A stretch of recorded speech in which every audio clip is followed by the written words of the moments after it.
So, we're finally getting a new Godzilla film. Sort of. From 1954 to 2004, Godzilla starred in 28 movies from the Japanese movie company Toho International. In his first, he was a giant fire-breathing monster who trampled cities and destroyed everything in his path. The next 14 films had him fighting King Kong, having crossovers with Mothra and Rodan, tackling aliens, going to outer space, becoming a father, and smoking some weird hallucinating smog in the 1970s. Seriously, these movies got pretty ridiculous, but they were a lot of fun.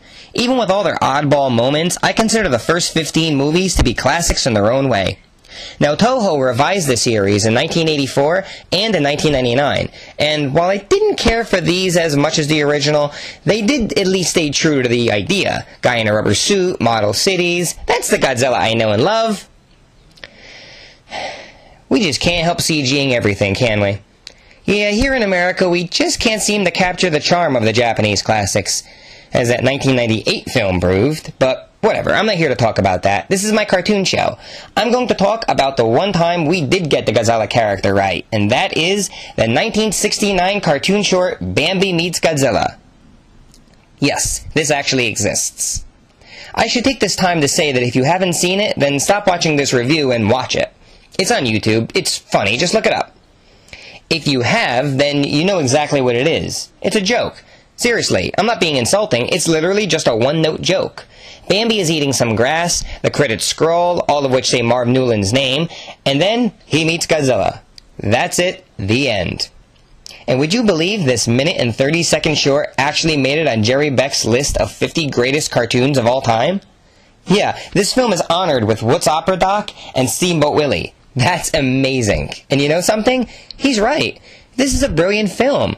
Yeah, it's a simple joke, but that's what's so brilliant about it. It's Bambi meeting Godzilla. With a title like that, what exactly were you expecting? At the time it was being made, creator Marv Newland was living in a place rented out to him by Adriana Casaletti, who was the voice of Snow White.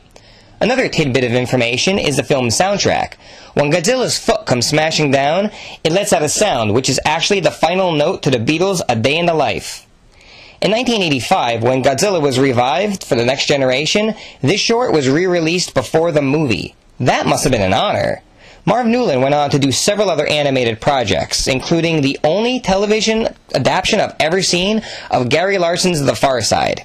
He also directed the pilot episode of USA's popular late-night adult animated show Duckman. The episode included a hilarious spoof on old cartoons, including Steamboat Willie, so there's another connection to Disney for you. In closing, this cartoon is simple and funny, and sometimes that's all you need for a good laugh. It's definitely worth a view. Check it out. This is the voice of Waddle. Thanks for listening.